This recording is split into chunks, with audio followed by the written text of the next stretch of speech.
Terus eh, tulisan-tulisannya itu saya bisa bilang tulisan pers ya, tulisan pers, kualitas pers, dan kebanyakan nulisnya eh, rame-rame. Rame-rame. Terus kemarin karena kita ngumpul di KPM tiap minggu malam ini rutin gitu kan, eh, saya kepikir buat undang teman-teman Mabestok kan, sosok-sosok di baliknya gitu kan. Kalau teman-teman baca tulisannya memang kebanyakan tulisan keroyokan ya. Jadi satu naskah itu bisa sampai tiga, dua orang. Jadi riset pers. Hasilnya adalah riset-riset pers yang tulisannya naskahnya nggak ada yang pendek. Jadi ini menarik dan teman-teman bersedia nih Pak Bestok. Dan kalau bertanya-tanya apa sih artinya gitu kan, terus kenapa kok nulisnya seperti itu dan segala macam, nanti kita ngobrol-ngobrol nih ada Mas Nanda. Terus siapa lagi Mas? Nanti ada Mas Yoganya lagi di jalan, Mas Bagus. Oke, Ada beberapa juga, ada si Diva, ada Widi, oke, ada oke, yang oke. struktur-struktur dalam dalam Mabes Talk sendiri nanti hadir lah, struktur dalam kompilasi lah. Oke, menarik, menarik. Nah, ini bahkan Mabestok ternyata organisasi. Komunitas sih Mas, lebih komunitas. Oke, ya, ya. Menarik, menarik. Ya. Oke. Jadi aku juga cerita sedikit nih, Mas Anda. Jadi teman-teman di KBM tuh tiap minggu malam ngumpul kayak gini ya. Jadi audiensi, ngobrol seputar kepenulisan, seputar apapun sih. Sebenarnya keseharian penulis kan macam-macam ya. Ada kendala, ada mungkin informasi baru, atau ada aktivitas. Nah, di minggu malam ini kita sharing-sharing, ngobrol-ngobrol, gitu kan. Eh, kita silaturahmi juga, kan. Jadi ini kebanyakan rutin nih, gitu kan. Ada Kang Dede, ada Nia, ada Fadli, ada Farhan, Mbak Dian. Oke, makin rame nih ya, makin rame. Dan saya juga sampein ya, ya pesan dari Uda Ivan Lanin. Jadi beliau izin buat gak hadir malam ini. Katanya sih mau nyusul, tapi kayaknya sangat kecil kemungkinan nyusul. Jadi malam ini sepenuhnya sama saya, ya, sepenuhnya sama saya. Dan kita nanti bakal ngobrol dengan teman-teman Mabestok yang atau ini jumlahnya hari ini ada berapa, yang jelas nggak cuma satu orang itu. Nah, oke. Mas Anda, aku boleh mulai nggak ya? Aku boleh mulai. Boleh, boleh Mas. Mm-mm. Mohon maaf ini off cam Gak dulu apa-apa, nggak apa, sebentar. nggak harus on cam kok, nggak harus on cam. Kita ngobrol aja, nggak harus on cam. Ini juga udah saya rekam ya. Nanti Siap-siap. hasil rekamannya seperti biasa ada di YouTube. Nanti kalau yang mau nonton lagi atau mungkin bikin catatan dan segala macam, bisa lah nonton di YouTube. Dan nanti biasanya sih ada teman-teman yang bikin laporan ya, laporan kumpul hari ini tuh ngapain aja, ngobrol apa gitu kan. Nanti bisa dibaca juga. Gitu. Oke, Mas Anda nih, sedikit dong kenalin diri teman-teman Mabestok nih siapa gitu kan. Dan uh, Mabestok tuh tentang apa sih? Oke Mas, sebelumnya aku intro dulu buat buat perkenalin diri aku sendiri. Aku Ahmad Ajis Nanda, namanya Ahmad Ajis Nanda Saira. Kebetulan sekarang lagi, alhamdulillahnya sekarang lagi kuliah di Unpad dan eh, di jurusan jurnalistik juga dari angkatan 2022.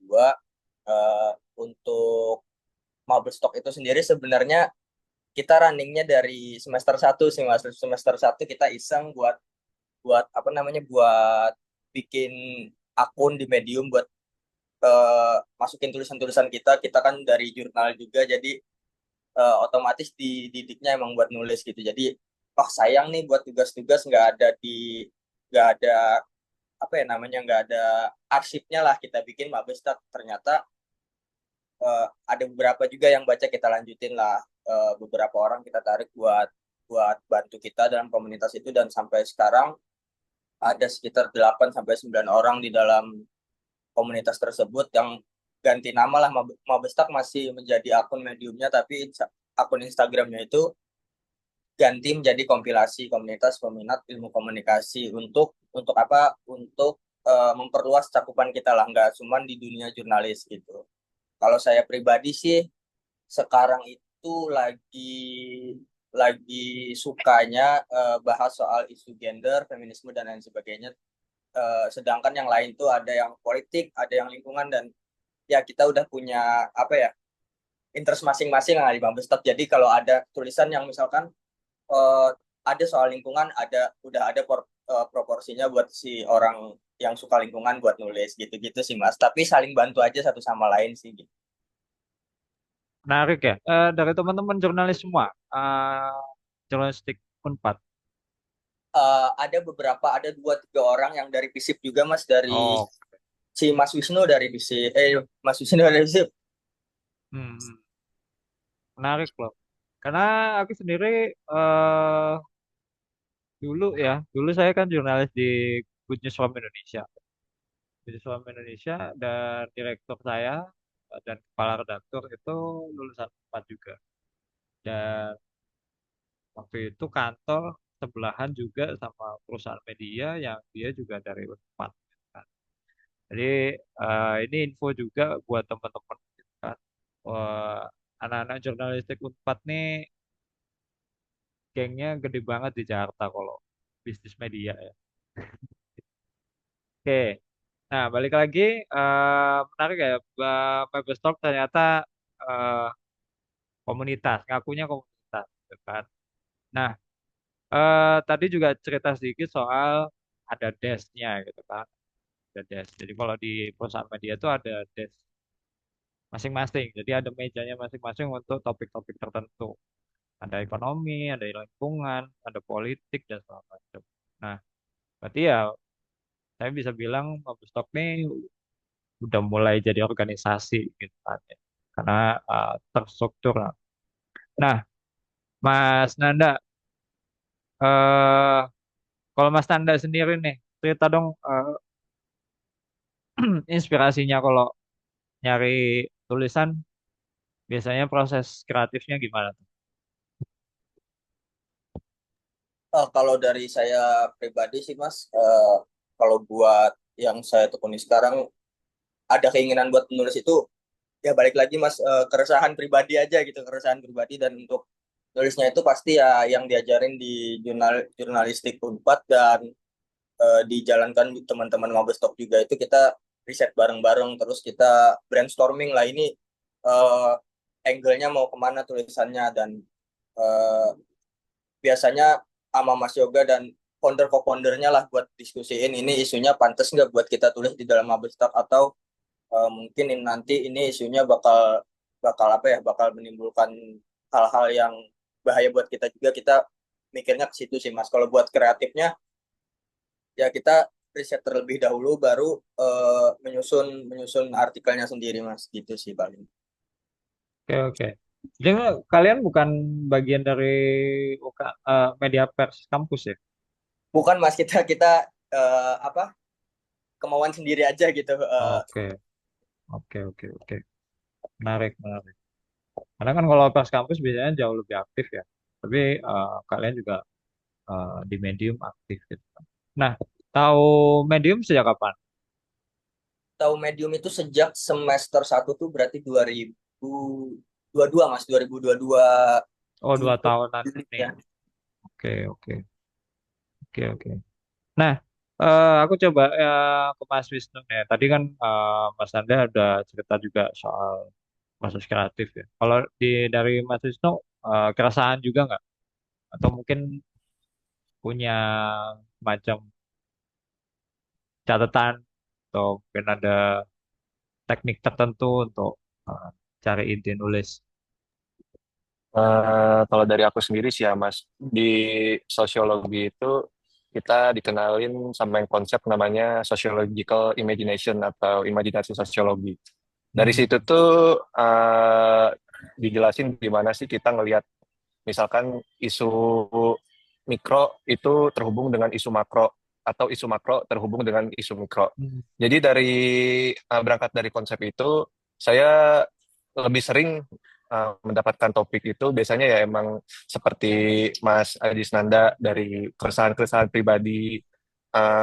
Contohnya misalkan di Unpad di Jatinangor ini kira-kira ada masalah sosial seperti apa yang sekiranya menarik atau mungkin isu-isu apa yang sebenarnya itu termarginalkan atau terpinggirkan yang nggak semua orang bahas tapi ternyata isu itu tuh sangat fundamental atau sangat berdasar dan tentu akan menjadi lebih menarik gitu Mas kalau dijelaskan lebih lanjut. Hmm. Nah, dan Hmm. ketika sudah mendapatkan istilahnya gambaran kasar dari isu itu tuh dari aku sendiri biasanya ada catatan gitu Mas yang ngelis ide-ide kasar dari tulisan yang nanti aku tulis. Jadi pun kalau misalkan mau ditulis di kemudian hari, aku masih ingat nih Mas outline kasarnya dan dari situ tinggal diarahin aja outline-nya mau kemana gitu. Seperti itu sih Mas.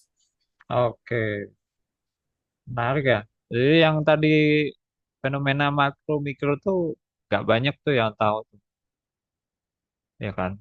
Karena juga ya ini rata-rata di KBM kan memang blogger ya. Itu kan biasanya latar belakangnya kan eh, sangat beragam dan kebanyakan memang bukan penulis tulen, kan ya. Nah, tiap ilmu pasti punya pendekatan tertentu untuk memandang lingkungan, gitu kan. Nah, ini tadi Mas Wisnu ternyata sosiologi yang menurutku sih punya pisau bedah khusus buat melihat masyarakat gitu kan ya. Tapi memang kalau soal nulis lihat masyarakat pasti punya caranya masing-masing ya. Dari bidangnya masing-masing biasanya eh, punya kepentingan masing-masing juga gitu kan. Oke, lanjut. Kalau di medium nih, eh Mas Aziz, Mas Wisnu, aktifnya itu cuman kalau lagi setor naskah atau rutin baca. Boleh Mas Nanda, Ma- Mas Wisnu, boleh. Mas Ajis mau jawab duluan dulu nggak? Boleh, boleh. Oh, oke Nah, oke. kalau kalau aku sebagai yang sebenarnya aku juga punya akun Medium pribadi ya, Mas. Megang akun Medium Marble Stock juga. Jadi ya aktif di Medium itu sebenarnya kadang di suatu hari itu aku pribadi baca, terus di satu hari ada kepentingan buat setor naskah juga gitu, Mas. Jadi ya gantian-gantian gitu. Tapi lebih seringnya sih setor naskah, Mas. Untuk Oke. baca untuk baca itu di platform lain gitu yang lebih sering. Wisnu, Wisnu. Kalau aku sendiri nggak beda jauh sih Mas sama Mas Ajis. Aku sendiri lebih sering store naskah dan biasanya store naskah itu ketika memang ada ide-ide atau topik-topik yang agak perlu membutuhkan suatu pendekatan yang multidisiplin gitu Mas. Jadi gak cuma sosiologi aja. Jadi aku pikir untuk dipublish di mediumnya Mabestalk itu udah menjadi suatu wadah yang tepat bagi aku buat eh, menyimpan setidaknya sebagian dari isi pikiran aku Mas gitu.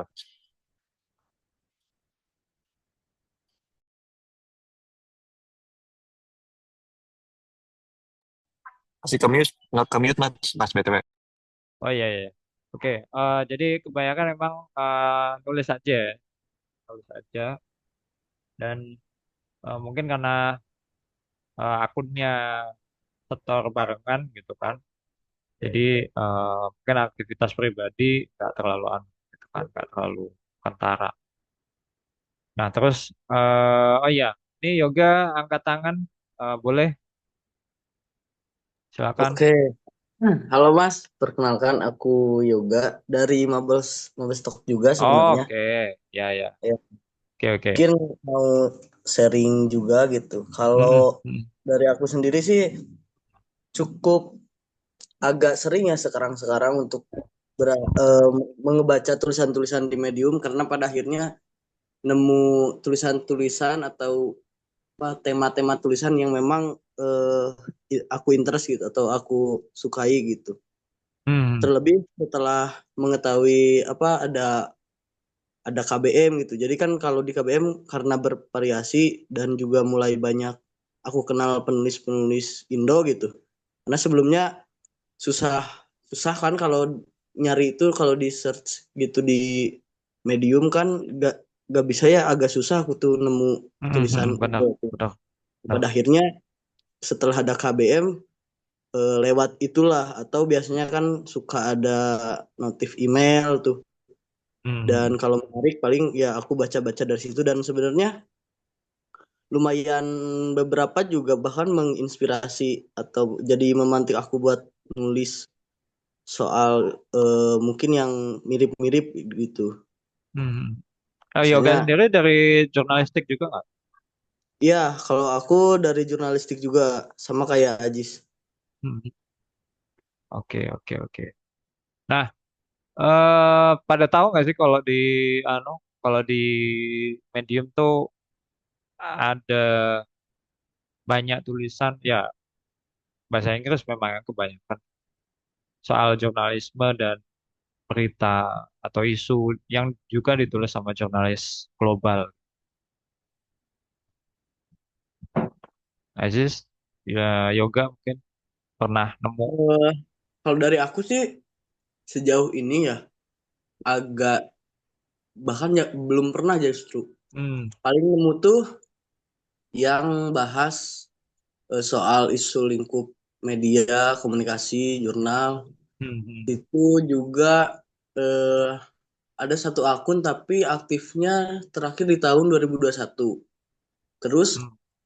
paling ya dari apa ya? Akun-akun mahasiswa sih biasanya, Ya, ya. jarang dari jurnalis profesional gitu.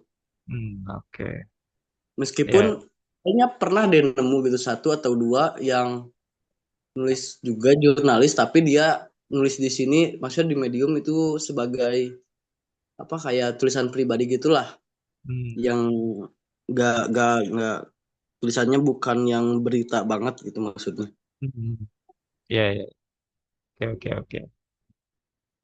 Oke, ada angkat tangan lagi, Fadli. Silakan. Ada pertanyaan mungkin Ya, atau mungkin tanggapan. mau tanya, iya, tanya sih Mas ke Silakan, silakan. mereka. Mungkin dasar Mabes Talk itu milih media atau platform Medium itu kenapa ya? Apakah jangkauan pembacanya itu jauh lebih fleksibel, orang-orang dewasa dan lain sebagainya?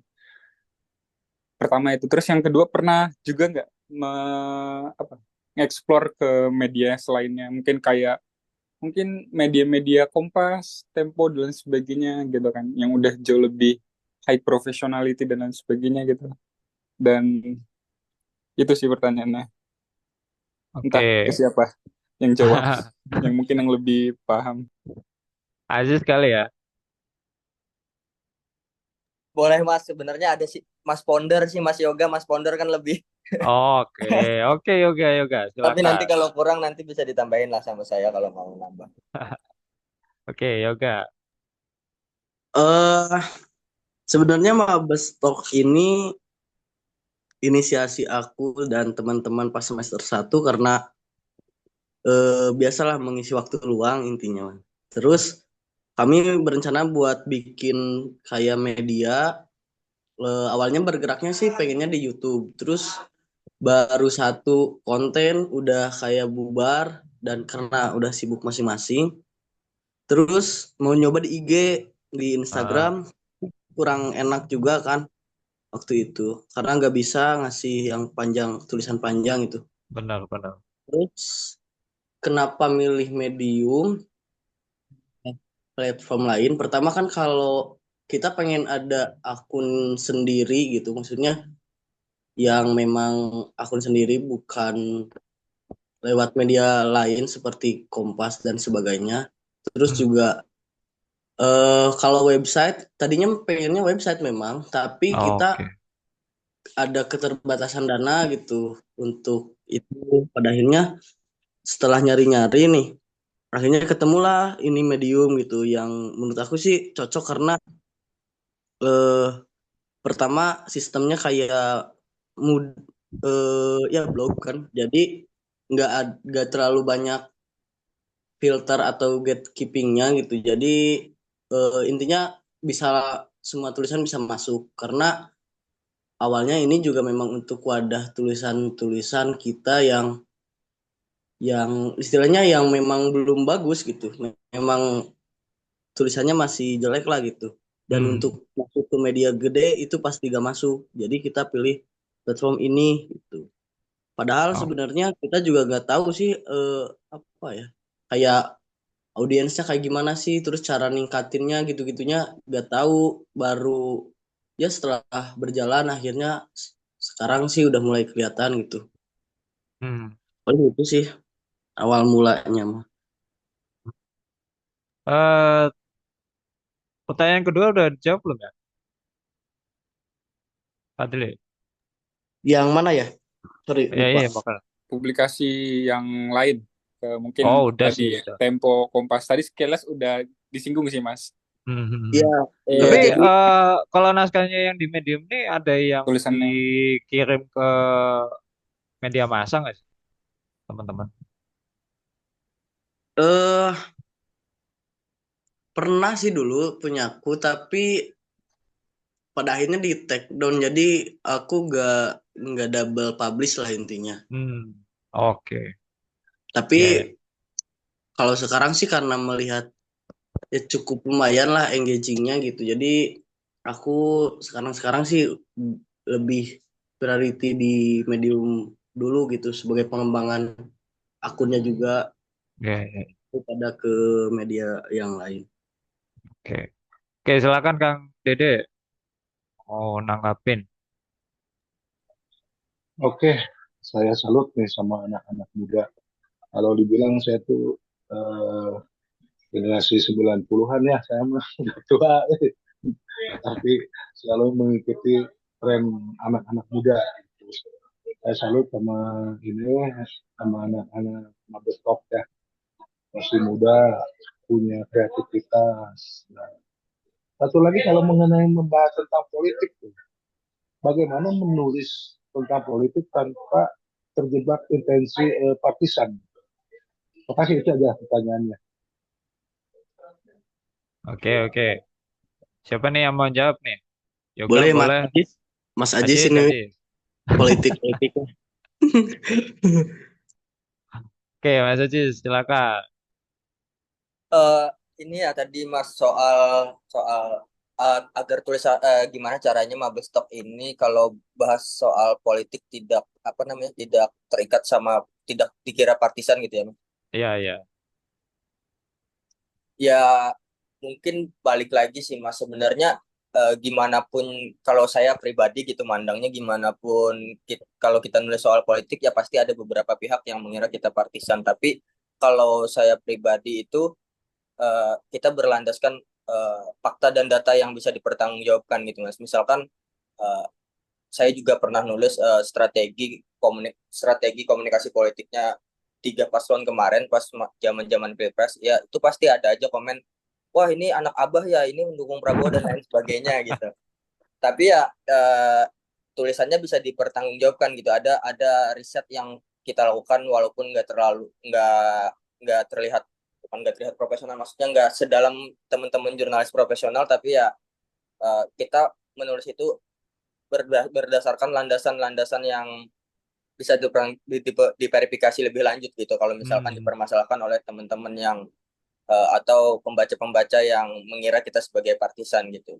Kita hmm. juga kalau ditarik lebih jauh kita semuanya mahasiswa gitu buat untuk apa juga kita menjadi seorang partisan nggak ada untungnya nggak ada konflik of interest di dalamnya jadi ya dan eh, orang-orang juga kalau kalau mempermasalahkan soal kita sebagai partisan ya itu sebenarnya hak mereka aja sih jadi kalau sebenarnya tulisan itu bisa dipertanggungjawabkan nggak jadi masalah sih mas sebenarnya yang balik lagi fakta dan data yang kita utamakan dalam Mabes Stok tersebut Ya, argumen-argumen ya, yang ya. bisa dipertanggungjawabkan gitu sih mas.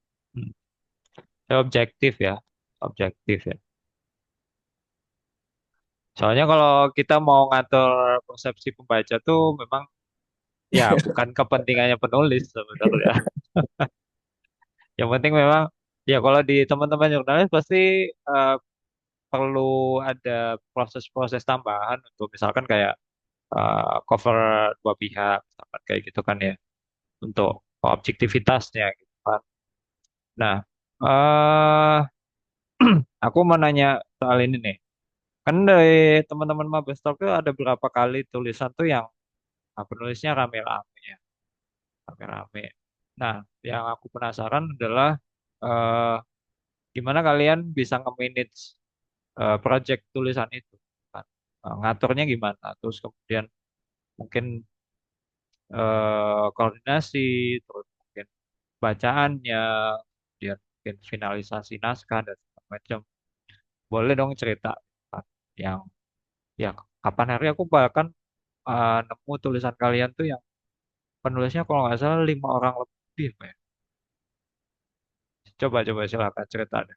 Eh, Kayaknya itu beberapa sih tulisan aku untuk Iya, tulisan-tulisan iya. yang eh sebenarnya biasanya sih kadang awal mulanya kalau yang banyak tuh ada yang awalnya tugas, cuman pada akhirnya kita publish. Nah, Oke, untuk manajemen meskipun kan tapi tetap perlu manajemen pembagian gimana nulis barengnya gitu. benar. Kalau dari aku sih biasanya eh, awal mula kita tentu brainstorming ide gitu. Mau Hmm, ngomongin apa, mau bahas apa bareng-bareng, terus bahas juga outline-nya seperti apa, mau kemana arah tulisannya, mau bahas apa per subbabnya misalkan. Nah, baru setelah outline-nya fix dan kita semua sepakat gitu, baru di situ biasanya kita bagi per subbab misalkan.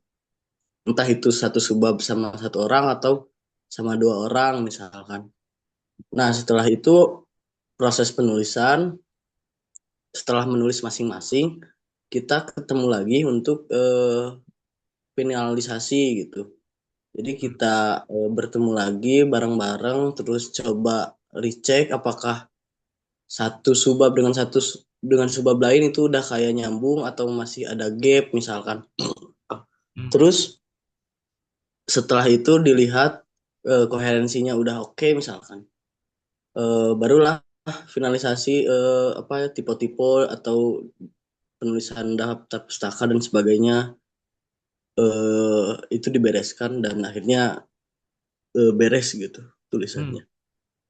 Nah, Seperti itu sih paling. ah, ah, ah. Ya, tadi kan outline ya.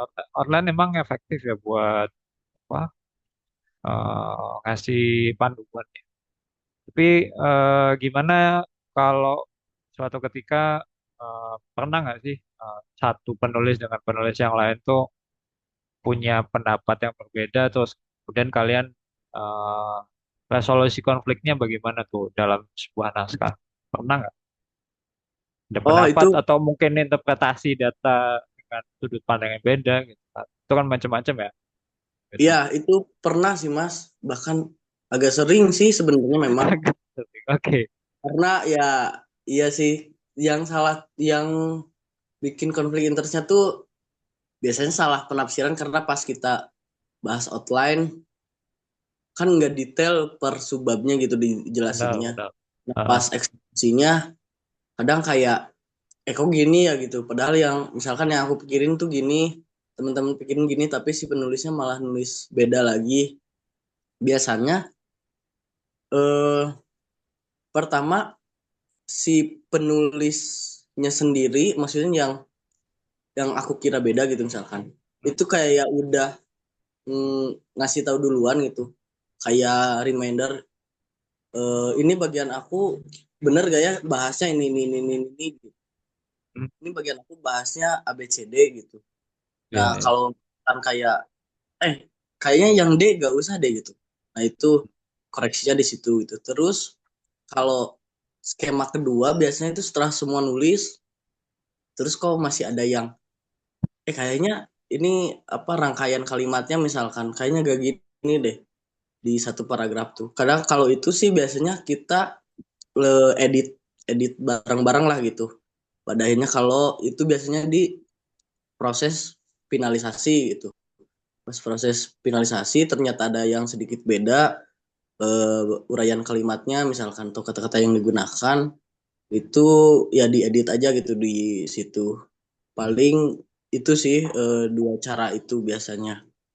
Oke, berarti tetap yang resolusi konfliknya ada yang menengahi gitu lah ya.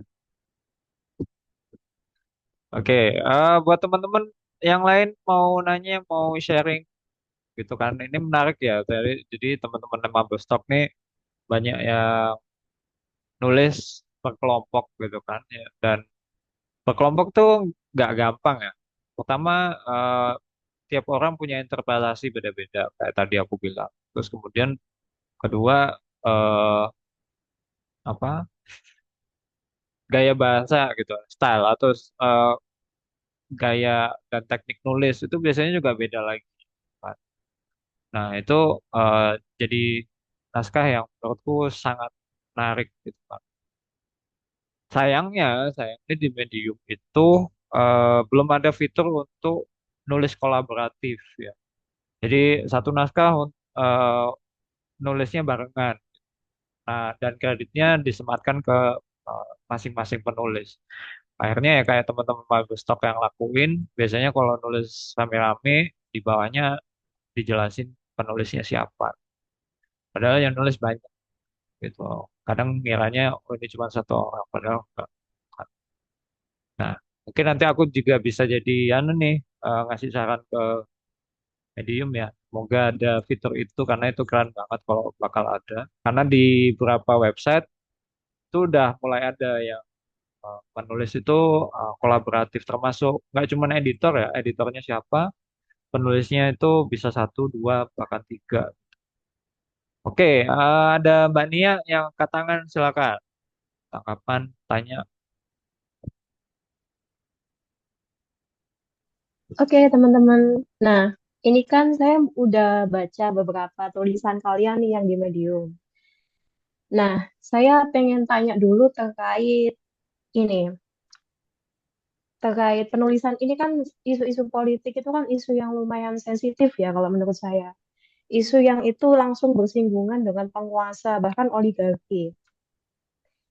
Di saat yang sama, Indonesia itu kan punya aturan yang cukup ketat ya, banyak ya. Apalagi kalau baru ini kan ada UU ITE, kemudian ada Undang-Undang Perlindungan Data Pribadi atau sebagainya, dan deliknya setiap diaturan itu kan biasanya kayak digunakan apa adiksi perbuatan melawan hukum, alibinya kan seperti itu. Nah, tapi kalau teman-teman itu kan di sini saya lihat penulisannya itu cukup berani ya, bahkan ini yang ditulis sama Mas Wisnu ini salah satu kalimatnya gini, pasalnya ketetapan MK kemarin menjadi sebuah tamparan besar bagi golongan oligarki yang sebelumnya telah memperkosa hukum di negara yang mencap dirinya sebagai negara hukum. Nah, bahkan di sini langsung eksplisit. Keputusan MK dapat mengancam wacana Kaisang Putra Bungsu Jokowi. Belum kenal Mulyono ini berarti ya.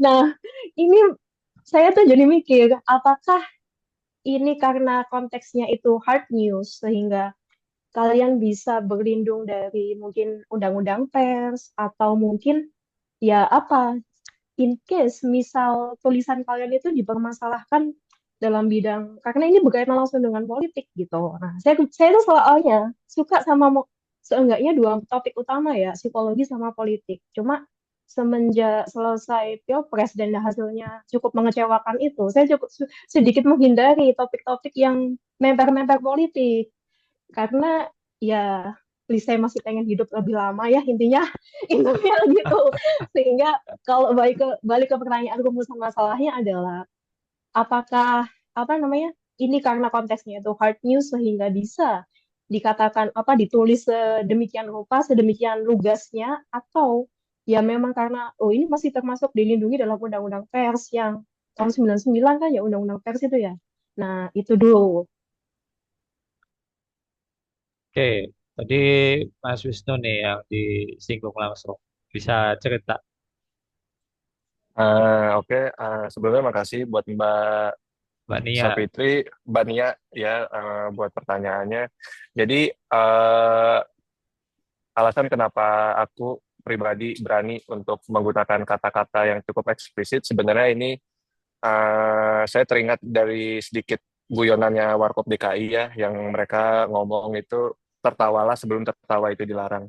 Jadi aku eh, rumuskan ulang kalimat itu menjadi menulislah sebelum menulis itu dilarang gitu. Jadi dari situlah aku berusaha buat gimana sih menjelaskan sesuatu, apalagi politik yang sensitif itu dengan hal yang lugas gitu. Karena kan apa ya, dari saya sebagai sosiolog ngelihat budaya-budayanya masyarakat kan politik itu jadi hal yang sensitif bahkan sampai hal yang tabu gitu. Dan dua hal itu tuh justru menjadi eh, hambatan yang menutup kebenaran yang udah tertutup sama dua hal itu. Eh, sen- karena itu sensitif lah atau itu tabu lah. Jadi di sini karena kebetulan aku juga gak punya kepentingan politik ya, aku juga cuman mahasiswa biasa, uang makan juga masih dari orang tua gitu. Jadi ya udah, mau apa ya, terlalu sulit sih bagi orang-orang untuk mengkasuskan tulisan aku gitu.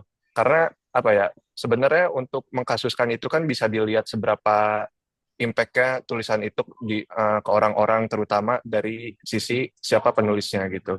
Karena saya mengidentifikasikan sebagai penulis yang amatir dan tidak punya begitu banyak pembaca, jadi aku manfaatkanlah momentum itu untuk menulis. Balik lagi alasan aku menulis, Kak, keresahan pribadi, dengan juga tak lupa juga dengan memasukkan data-data yang memang bisa dipertanggungjawabkan dan dapat dengan mudah ditemukan di berita-berita nasional atau artikel-artikel jurnal yang memang itu memerlukan proses verifikasi keilmiahan. Nanti begitu Kak, nih ya dari jawaban aku. Terima kasih. Oke, menarik ya. Oke, Ini terima soal kasih. anu ya, ini ya, Mm-mm. soal resiko dari tulisan ya. Untungnya aku bisa cerita kalau Medium tuh safe haven ya buat tulisan, apalagi jurnalistik dan investigatif. Karena belajar dari kasus 2016, 2016 tuh eh, pemerintah Malaysia pernah kebakaran jenggot ya. Ada tulisan di Medium itu yang aku sendiri nggak terlalu hafal skandalnya apa ya. Tapi waktu itu rame dan Malaysia akhirnya eh, nyensor Medium. Ya, ini kan caranya pemerintah ya. Caranya pemerintah ketika ada isu-isu tertentu yang eh, berbahaya, di dalam tanda kutip berbahaya untuk mereka gitu kan. Biasanya platformnya akan disensor atau diblokir lah gitu kan. Sama halnya kayak misalkan Reddit ya di Indonesia, itu sampai detik ini itu masih disensor, masih di ban. Walaupun kita mungkin bisa akses lewat VPN dan segala macam. Tuh. Nah, di Medium ketika 2016 itu gitu kan, Medium menempatkan diri sebagai pelindung jurnalistik investigatif waktu itu. Pernyataannya mereka ini sebagai platform waktu itu CEO-nya masih Evan Williams. Dan dia bilang itu dia nggak akan nurunin naskah walaupun permintaan dari pemerintah. Ya ini kebijakan seperti ini emang agak tricky ya. Trikinya gimana? Karena banyak platform sosmed sekarang yang pendekatan pemerintahannya itu juga eh, kasar, ya. Contoh kasus yang terbaru adalah di Telegram, gitu kan ya. Kemarin Pavel Durov tiba-tiba ditahan, dianggap dia bertanggung jawab atas naskah yang atau bukan atas naskah, tapi atas konten yang ada di Telegram. Nah, ini kan bisa bisa berlaku hal yang sama ketika misalkan Medium gitu kan ya. Apakah Medium bertanggung jawab atas isinya gitu kan? Gitu. Nah, tapi memang tiran-tiran pemerintahan itu pendekatannya seperti itu. Jadi sekarang trennya adalah platform-platform ini berusaha untuk disensor bahkan sampai CEO-nya atau orang-orang di dalamnya itu yang bakal dipersekusi sama government gitu ya. Kemarin kayak keributan soal X misalkan X di sebelum Twitter, zaman Twitter nge-ban Trump gitu kan. Kemudian demi menyelamatkan Trump gitu kan, akun doang harus diakuisisi oleh Elon Musk. Itu ekstrim sekali ya. Tapi emang ini dinamika ya, dinamika platform yang sekarang jadi sumber informasi masif di seluruh dunia. Oke, Kang Dede ada tanggapan? Silakan atau pertanyaan. Tanggapan politik menarik ya kadang-kadang. Ini sebenarnya kalau kita bahas politik secara sains, politik bedain membahas politik secara sains Ya, sama politik secara perilaku. Nah, mungkin kalau menurut membedah perilaku politik dari sains politik, mungkin itu tidak jadi masalah. Yuk. Sebenarnya yang jadi masalah dalam politik itu bukan tulisan politiknya sebenarnya, kontennya kadang-kadang tidak berdasarkan data. Ya, Oh, fitnah itu sebenarnya yang jadi masalah. Selama berdasarkan perspektif sains politik itu nggak jadi masalah. yuk. Contoh kasus Gibran, MK itu kalau dibahas secara sains politik, entah dari teori demokrasi, entah dari teori kekuasaan, itu bisa memang ada pendapat salah dan benar ya, itu relatif. Tapi setidaknya kalau kita berdasarkan sains itu kan ada datanya. Gitu. Jadi jangan takut juga adik-adik ini membahas politik gitu kan. Itu nggak tabu juga politik dibicarain. Kalau politik tabu dibicarain, ngapain juga ada pemilu. Pemilu itu politik, nggak apa-apa. Justru kalian itu harus bicara. Karena apa? Karena tidak harus semua orang tahu. Kalian mahasiswa, kalian punya pemikiran, kalian yang tahu gitu. Percaya anggapan orang ya, namanya juga orang, mungkin dia menganggap karena mungkin dia tidak tahu. Gitu. Kalau bagi saya nggak, jangan takut-takut amat lah di cara politik. Yang penting kita tidak memfitnah, kita tidak berbohong, kita ngomong berdasarkan data. Dan itu juga udah banyak dibicarakan orang gitu. Nggak jadi masalah kita angkat gitu kan.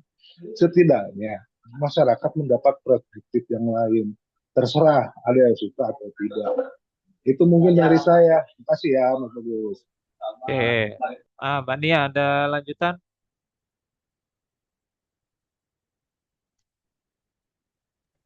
Iya, ini tadi pertanyaan saya masih belum selesai. Nah, ini oke, tadi kan sudah clear ya bahwasanya oke, medium itu melindungi penulis terhadap intervensi pemerintah sebagaimana yang disampaikan sama Mas Bagus, kemudian terkait bagaimana apa yang sudah kejadian di negara tetangga kita Malaysia gitu. Nah, saya nggak mempermasalahkan terkait pembahasan politiknya ya, bahkan saya nggak bilang itu tabu. Saya cuma bilang hal itu bisa aja digunakan sewaktu-waktu untuk digunakan untuk melawan hukum. Kalau deliknya kan seperti itu. Nah, itu saya luruskan. Nah, pertanyaan saya ini terkait gini, kan kalau gaya penulisan dari Mabes Talk itu kan nuansa risetnya menurut saya kental. Nah, itu yang pertama. Kemudian yang kedua, eh, ada riset dari jurnal, terus kemudian ada berita dan mencantumkan dari berita dan sebagainya, yang akhirnya itu masuk di catatan perut maupun catatan kaki gitu. Lah, sehingga saya pengen penasaran berapa lama dari riset dari melakukan pemilihan topik, riset sampai akhirnya tulisan itu benar-benar terpublish gitu loh. Nah, jadi itu karena lagi-lagi kalau menurut saya ya, ketika kita mencantumkan body note ataupun footnote itu kan sebenarnya sebagai bentuk penghargaan kepada yang melakukan riset maupun penulis lain ataupun orang lain itu yang ya itu justru menunjukkan bahwa tulisan kita itu ya original dan sudah ada riset sebelumnya sudah memenuhi kaidah baik itu jurnalistik maupun sebagainya dan itu yang membedakan kita dengan AI gitu. Jadi itu kan secara etik maupun secara moral kan sudah bagus di situ. Nah, tapi saya ingin menyoroti berapa lama dari proses pemilihan topik, terus kemudian sampai akhirnya tulisan itu terpublish gitu. Waktunya berapa lama? Terima kasih. Oke. Boleh Yoga, mungkin yoga boleh tuh. eh oke, terima kasih Mbak Nia buat pertanyaannya. Kalau proses lama sih kadang relatif dalam arti tergantung penulis juga ya. Kalau dari aku sendiri sih sebenarnya paling cepat itu bisa 3 hari. Dan biasanya juga kalau memang udah kebayang, misalnya idenya udah ada gitu, ide nulisnya udah ada, itu ya 3 hari itu gitu. Jadi hari pertama tuh biasanya aku nyari-nyari referensi, tapi cuman apa ya, skimming atau cuman sekilas gitu. Ngeliat sekilas, terus disimpan linknya, link bacaannya disimpan, pokoknya dikumpulin aja di satu file gitu. Atau aku biasanya kan pakai Google Docs gitu, jadi di satu Google Docs itu disimpan, pokoknya tumpukin dulu itu. Nah, hari kedua itu baru nyusun outline dan juga apa si referensinya itu disesuaikan gitu. Maksudnya kayak referensi ini masuknya di subbab yang mana gitu misalkan. Dirapihin dulu itunya. Nah, setelah itu barulah hari ketiga atau 3 atau 4 misalkan.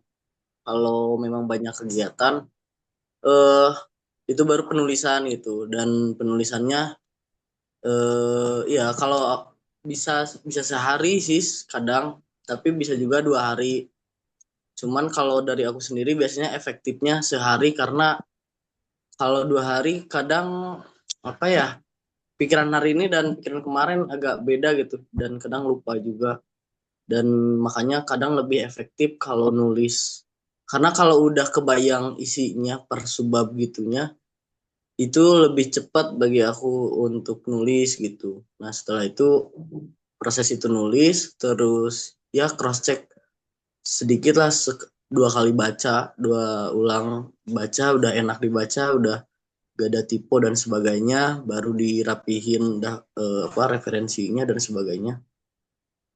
Barulah dipublish. Makanya biasanya aku sendiri sih bahkan suka malam gitu, karena memang jam-jam ya enak nulis sih malam gitu. Kurang lebih sih dari aku kayak gitu. Jadi antara paling cepet tuh 3, tapi bisa 5 hari atau seminggu. Jadi dalam rentang segituan sih, 3 sampai semingguan. Emang nggak ngejar momentum. Contoh besok nih tanggal 26, ya kan lagi ada pilkada, nggak nulis. Eh Pernah sih nulis kayak momentum itu, mungkin Mas Wisnu ya kemarin yang ngejar momentum banget. Tapi kalau dari aku juga sebenarnya ada waktu itu, kayak waktu-waktu pilpres waktu itu tuh.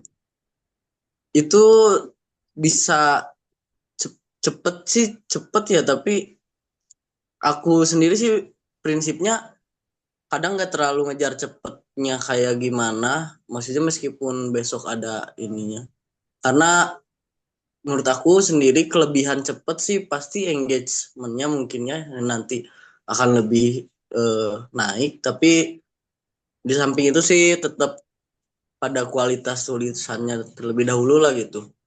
Kalau kekejar ya syukur, kalau enggak ya gak apa-apa gitulah, kasarnya kayak gitu sih. Mungkin Mas Wisnu bisa sharing kemarin bisa secepat itu. Oke, Mas Yoga.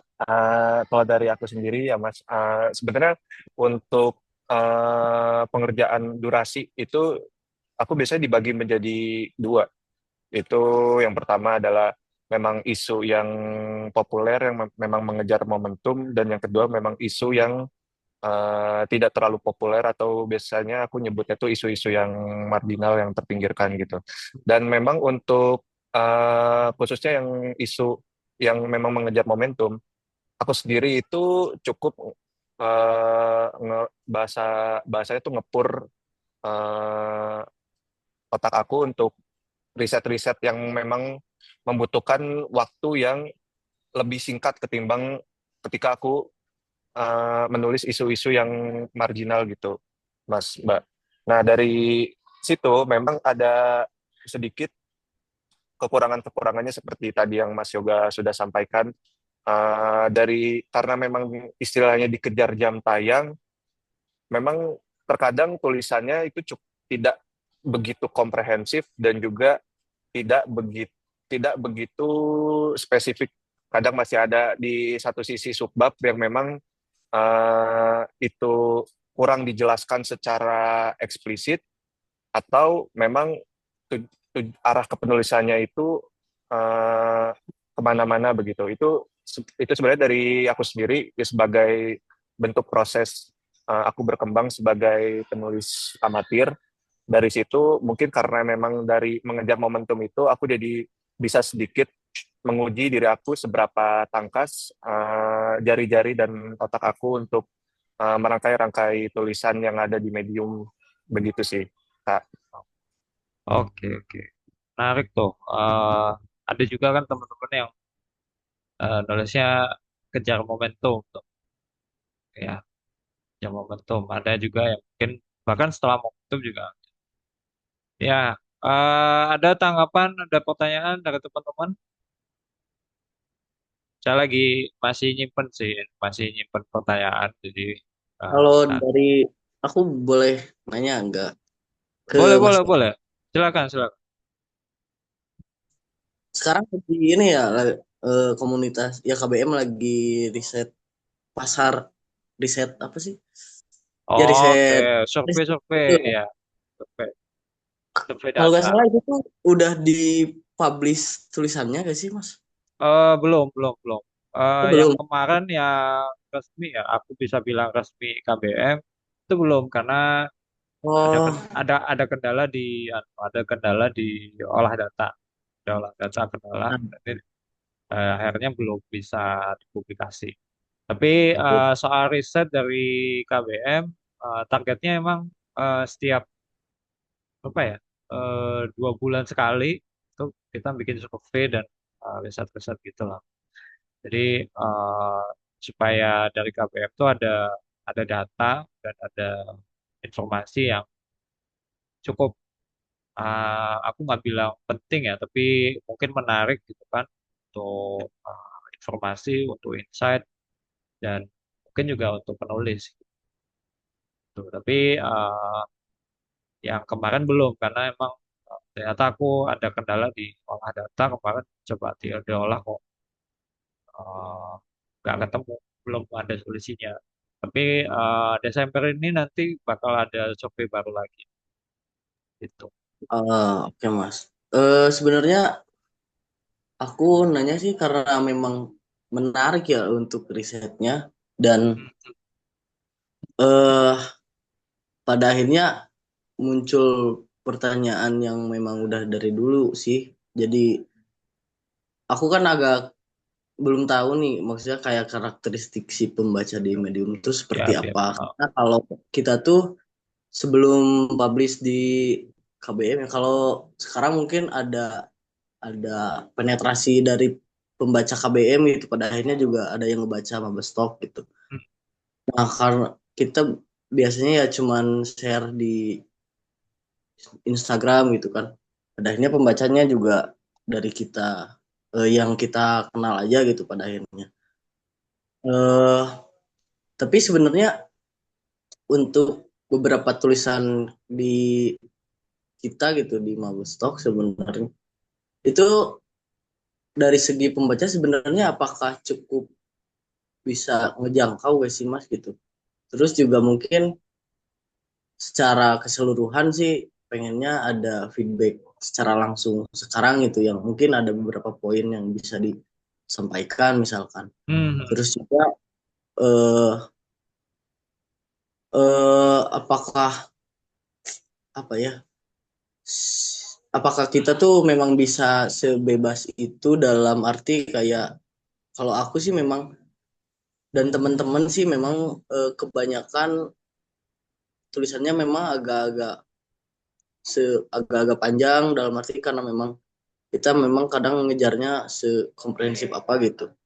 Tapi kita ngelihat kok di medium gitu sih kadang orang tuh nanyanya gitu. kayak Nah, gitu apakah gimana tuh? Maksudnya yang kamu ingat itu kayak apa tuh? panjang gitu, maksudnya kayak panjang terlalu rumit, terlalu pusing gitu bacanya. Nah, kadang Oke, ada aja gitu komen gitu, tapi kan oke, oke. kita memang as a pembestock gitu.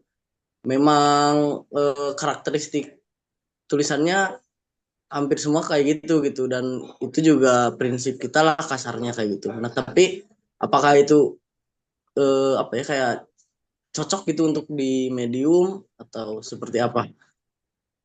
Oke, aku kasih pandangan pribadi dulu ya. Nanti mungkin teman-teman yang pernah baca atau belum baca, silakan baca linknya teman-teman Mabes Talk gitu kan.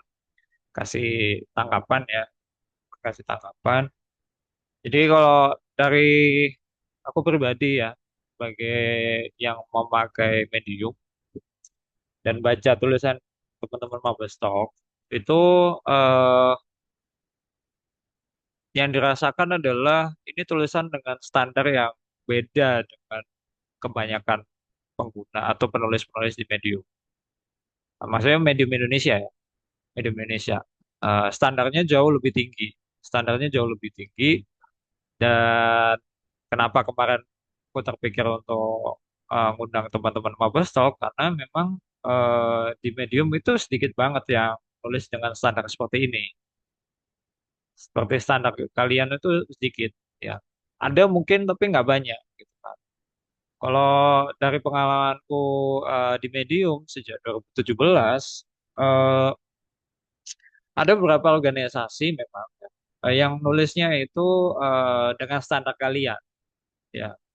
Dan mereka ada yang nulisnya atas nama pribadi, ada yang atas nama organisasi, tapi memang nggak banyak. Ya, pertama nggak banyak. Kedua, standar seperti ini itu kalau menurutku pribadi sangat dibutuhkan di Medium. Ya, sangat dibutuhkan di Medium karena platform seperti Medium itu aku boleh bilang ya, aku boleh klaim satu-satunya tempat yang paling cocok untuk tulisan panjang yang eh, nggak terikat dengan organisasi pers secara formal. Ya, terus yang ketiga adalah dengan standar yang tinggi gitu kan, itu bisa jadi rujukan untuk penulis-penulis yang lain bahwa nulis seperti ini tuh ada. Pertama tuh ada. Kalau di Indonesia tuh problemnya memang nggak banyak, literasi memang rendah ya. Akhirnya bahkan penulisnya pun kekurangan referensi. Kekurangan referensi contoh-contoh tulisan-tulisan yang saya bisa bilang kualitasnya tinggi. Nah, pertama aksesnya susah, kedua supply-nya sangat sedikit. Ya, akhirnya ketika ada medium, eh, saya pribadi bahkan kan, itu eh, mengutamakan tulisan panjang. Ya, dan ini juga mungkin respon saya secara psikologis untuk eh, melawan kebiasaan eh, makan konten bite size gitu kan, yang mungkin di bawah 3 menit. Dan ini juga alasannya kenapa KBM standarnya kok 3 menit gitu kan. Tuh, itu adalah pintu untuk membaca panjang, ya kan. Dan mungkin Mabestok udah terbiasa untuk nulis naskah di atas 10 menit gitu kan. Nah, kalau kita cari perbandingan ke luar negeri gitu kan, penulis-penulis di Medium itu juga banyak yang standarnya nulisnya lebih dari 5 menit, Pak. Lebih dari 5 menit artinya naskahnya itu udah lebih dari 1.000 kata. Nah, kalau saya sendiri rata-rata nargetin memang juga satu naskah kalau bisa lebih dari 1.000 juga. Tuh. Nah, ini yang bikin akhirnya medium jadi menarik karena kebanyakan masyarakat kita namanya media itu pendek-pendek, ya kan. Udah pendek-pendek diserbu juga sama iklan, bubar lah konsentrasinya, gitu kan.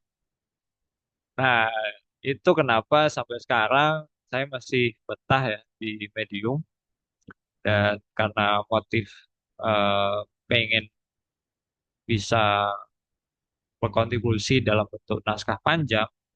Akhirnya medium dimaksimalkan. Kalau secara respon yang tadi misalkan tulisannya Mabes Talk panjang, rumit dan segala macam, nah itu wajar karena memang kebanyakan masyarakat kita dan pembaca kita gitu kan, karena terbiasa sama tulisan-tulisan pendek, ya kan. Padahal sekarang dengan meningkatnya penulis dari Indonesia itu mulai banyak banget nih jenis naskah. Naskahnya macam-macam bahkan termasuk yang fiksi. Dan yang fiksi terutama cerpen ya. Cerpen tuh nggak enak kalau cuma dibaca eh, di bawah 3 menit kan. Ya flash fiction oke gitu kan. Flash fiction oke. Tapi kan kadang juga nggak tuntas gitu kan. Nggak puas gitu. Akhirnya butuh cerpen yang lengkap. Cerpen lengkap ya mungkin rata-rata sekitar 2.500 kata. Nah, itu panjang juga. Itu bisa sampai 10 menit, bisa sampai 15 menit. Gitu. Dan ini tulisan-tulisan seperti ini mulai muncul nih di Medium. Mulai ada publikasi khusus yang menampung naskah-naskah seperti itu. Nah, ini nyambung juga nih ke pertanyaanku nih. Nah, kapan nih Marvel Stock bikin publikasi sendiri? Gitu kan. Karena aku ngelihatnya ini teman-teman ya, teman-teman di Mabes, kayaknya perlu muncul sebagai pribadi gitu kan. Karena menurutku kesempatannya kok sayang kan? Karena eh, medium Indonesia mulai rame, tulisan-tulisan dengan standar kalian itu juga perlu muncul gitu kan. Ayolah bikin publikasi gitu kan. Kapan? Atau pertimbangan, mungkin ada pertimbangan tertentu, aku nggak ngerti, aku sekalian nanya nih kenapa kok nggak bikin publikasi. Kalau mungkin apa kendalanya adalah mungkin nggak ada kemampuan ya, atau nggak tahu caranya misalkan. Ya, mungkin bisa sharing juga gitu kan sama KBM karena kemarin saya dengan udah Ivan Lanin udah nyatakan kalau kami terbuka sama publikasi lain. Kalau teman-teman punya publikasi akan kami promosikan bersama gitu kan supaya kita bisa saling dukung nih publikasi. Makin banyak publikasi, makin sehat ekosistemnya medium seperti itu. Nah, tuh tanyanya nih itu tadi kapan atau kenapa Mabes Talk belum jadi publikasi. Makasih Mas. Itu pertanyaan menarik banget sebenarnya. Karena eh gini, karena sebenarnya juga kita tuh pada akhirnya ternyata seperti publikasi atau seperti KBM gitu. Karena Hmm, eh, kita SMA Bestok itu menampung para penulis lain dalam arti yang gak apa ya, gak megang gitu. Maksudnya gak megang akunnya. iya, Misalkan di tulisan aku yang tadi yang kolaboratif itu sebenarnya itu yang katakanlah anggota Mabestoknya gitu. Itu sebenarnya cuma aku gitu. Tapi sisanya adalah teman-teman aku gitu yang memang ikut juga, terus juga ada beberapa naskah yang memang full dari mereka dari luar gitu yang ikut publish tulisan mereka di akun kita gitu. Sebenarnya kalau secara logika sih sebenarnya udah kayak gitu gitu sebenarnya jalannya. Cuman untuk jadi eh, tempat atau jadi publikasi sendiri seperti KBM, pertama memang gak tahu caranya. Kedua memang belum ada kepikiran ke sana. Ketiga, aku kira pembaca kita Mabestok tuh belum sebanyak itu juga Mas gitu. Jadi pada akhirnya kalau kita bikin publikasi juga pada akhirnya gimana cara untuk menekan penetrasi pembacanya nih gitu. hmm, Itu juga belum kepikiran karena kita sekarang sebagai sebuah akun aja gitu sebenarnya masih belum cukup optimal ya menurutku karena ini juga sekalian sharing mungkin ya ke Mas Bagus gitu. Dalam setahun terakhir itu kita masih di tataran rata-rata per bulan tuh 250 atau 300 pembaca kalau kita lihat di statsnya gitu kan. setelah dilihat tuh. Akhirnya di tahun ini, sebelumnya kan 2023 itu udah mulai tapi sangat belum stabil gitu. Nah sekarang ternyata cukup stabil nih, pembaca kita gitu. Meskipun kita eh, terbilang cukup jarang itu untuk publikasi tulisannya. Tapi pembaca tuh stabil gitu di angka segitu. Pertama stabil, keduanya mungkin bisa disebut stuck juga, tapi di bukan di tiga tulisan sih, tapi 2 bulan terakhir ini naik standarnya dari mulai 250 ke 300 400 gitu. Itu nah sebenarnya dari aku sendiri mungkin sedang fokus dinaikin itunya dulu gitu sebenarnya untuk pengembangan sebagai akun dulu. Nah, adapun pikiran untuk menjadi publikasi itu sih itu ide menarik untuk di tahun depan kayaknya. Pertama itu, dan kedua, selain pengen tahu cara apa bikin publikasinya seperti apa, itu aku ter aku pengen nanyanya, emang apa aja gitu, apa ya, kayak manfaatkah, kelebihannya, atau apalah gitu, Oke. kalau kita sebagai publikasi itu apa bagusnya, kasarnya kayak gitulah. Ya, ya, ya. Oke, oke. Ini pertanyaan yang menarik ya, dan jarang banget ditanyakan karena kebanyakan penulis di Medium kepentingannya cuma nulis ya. Nggak banyak yang kepentingannya untuk jadi publikasi. Nah, oke, aku share pengalaman jadi bikin publikasi di Medium. Cara kerja publikasi di Medium itu aku bisa bilang persis seperti organisasi pers ya. Organisasi organisasi pers atau media. Jadi kita bikin di Medium itu kita bikin judul judul publikasi. Ya. Jadi ibaratnya kita bikin sebuah majalah. Ketika kita bikin judul sebuah majalah, ya, nama brand ya, jadi merek ya otomatis, jadi merek. Di situ akan ada editor, ya, editor, penanggung jawab dan segala macam. Kan. Nah, ketika kita bikin publikasi, memang kita harus berpikir sebagai organisasi publikasi, gitu. Kan. Organisasi kalau di jurnalistik mungkin ya bisa dibilang organisasi pers. Gitu. Dia punya fungsi eh, lengkap, mulai dia membuka diri untuk menerima kontribusi, menerima naskah, mungkin juga ngajak orang untuk nulis, saya nulis di sini. Kemudian ketika naskah masuk, otomatis pertanyaan berikutnya adalah naskahnya diapakan, kan gitu. Nah, naskahnya otomatis harus dipublikasikan kan. Nah, pertanyaannya adalah naskah seperti apa nih yang bisa dipublikasikan di publikasi kita. Contoh misalkan di KBM kita bikin standar misalkan oh naskahnya harus 3 menit, eh, 500 kata minimal. Kemudian harus ada kelengkapan, misalkan contoh kelengkapannya harus ada gambar, kemudian ditulis dengan cukup ya cukup layak, misalkan. Dan mungkin eh, dengan topik atau jenis naskahnya bukan fiksi, misalkan harus non fiksi. Lalu ada mungkin persyaratan khusus misalkan kayak tidak boleh hasil akal imitasi AI, nah kayak gitu. Itu kan standar-standar yang KBM tentukan dan tiap publikasi itu punya standarnya masing-masing. Ya persis seperti misalkan kayak Kompas. Kompas itu standarnya seperti ini, Jawa Post standarnya seperti ini.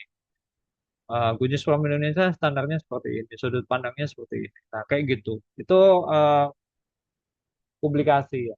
Jadi teman-teman juga pun nama publikasinya biasanya mencerminkan eh, jenis naskah apa yang bisa masuk itu. Dan di Medium karena sekarang mulai banyak eh, penulis dan pembaca itu publikasi bermunculan ya publikasi bermunculan dengan topik dan bahasannya masing-masing. Kayak misalkan ada yang bahas tentang Islam Indonesia, ada yang mengkhususkan oh tulisan-tulisan fiksi ayo kumpul sini karena mungkin tertolak di KBM gitu kan. Ayo, yang nulis fiksi ngumpul di sini, gitu kan. Ada lagi mungkin yang nulisnya tentang eh, apa kemarin, tentang keindonesiaan. Itu ada juga. Publikasinya ini jadi menarik karena akhirnya makin banyak publikasi dengan beragam topik, itu eh, memperkaya orang untuk nulis. Misalkan nih, saya nih sebagai bagus gitu Pak. Oh, hari ini saya nulis tentang eh, lingkungan gitu Pak. Ada nggak sih publikasi tentang lingkungan di Medium? Kalau ada, mungkin saya bisa setor naskah ke sana. Mungkin misalkan ada lagi publikasi yang bahasnya tentang buku. Ya, saya nulis tentang buku nih, setor ke sana deh gitu. Nah, publikasi yang beragam ini nanti juga akan menarik pembaca dengan jenisnya masing-masing. Misalkan, oh saya tertarik sama tulisan-tulisan tentang buku gitu kan. Oh aku ikut ngefollow apa ngefollow akun tentang ngefollow publikasi tentang buku gitu kan. Terus misalkan saya lebih pengen bacaannya tentang politik gitu kan. Ada nggak publikasi yang mengkhususkan naskah-naskahnya isinya politik? Dia akan menunggu-nunggu nih tulisan-tulisan dari publikasi itu. Nah, itu cara kerjanya publikasi. Jadi publikasi ini akhirnya nanti eh, kalau tadi pertanyaannya teman-teman mabes adalah gimana menumbuhkan akun, eh, menurutku malah seharusnya bikin publikasi, kemudian memperbanyak tulisan di publikasinya, karena nanti pembaca akan ingat kalau mencari tulisan tentang misalkan teman-teman mabes banyak bahas tentang komunikasi dan politik gitu kan, ya nanti teman-teman akan kedatangan pembaca yang minatnya bidang itu, seperti itu cara kerja. Dan sampai hari ini gitu Pak, saya belum menemukan eh, satu publikasi yang bahas tentang jurnalisme di Medium. Dan tapi kalau kalau organisasi jurnalistik di Medium ada, ya. Kalau organisasi media pers atau organisasi jurnalistik di Medium yang dari Indonesia itu ada juga yang publikasi di eh, Medium. Jadi mereka publikasi double ya, ada. Jadi di website mereka ada, di Medium juga ada. Itu saya sempat menemukan seperti itu. Nah, makanya tadi nge-manage publikasi, mengatur publikasi memang eh, cara kerjanya kayak rumah tangga sebuah organisasi pers. Dan ini tuh kesempatan nih, kalau buat menurutku pribadi ya, ini kesempatan buat teman-teman dari Mobile Talk, yang apalagi yang kuliah di Teknik atau di FISIP, untuk punya semacam eh, organisasi yang eh, memanage tulisan. Jadi kayak bikin desain. Teman-teman kalau mungkin di kampus ketemu teman-teman di yang bikin desain gitu, hobi gitu kan, ngumpul, bikin tulisan, bikin izin, bikin apalah gitu kan, bikin buku, mirip proses. Cuman ini mungkin media platformnya digital. Tuh. Kebayang nggak Yoga dan teman-teman? Bayang sih Mas, soalnya aku akhirnya kepikiran kan publikasi. Kita kan Mabes Talk atau kompilasi itu sebenarnya punya dua akun juga. Satunya kompilasi, satunya Mabes Talk. Mabes Talk tadinya memang untuk yang terbuka untuk umum kan, dan niche-nya bebas gitu. Adapun kompilasi itu eh, eksklusif, dalam arti yang nulisnya memang dari kita-kita aja pertama. Yang kedua niche-nya sangat spesifik. Nah, akhirnya setelah uraian Mas Bagus tadi, aku kepikiran mungkin di tahun depan pengen coba buka buat publikasi untuk yang spesifik, sepertinya spesifik untuk isu media komunikasi atau jurnalistik. Nah, itu aku sebenarnya itu juga apa satu hal yang akhirnya aku bikin ini dan ngejalanin ini gitu. Aku ngelihat entah itu di Instagram, entah di platform sosial media lain itu sangat jarang banget yang ada bahas khusus soal isu komunikasi media dan sebagainya gitu.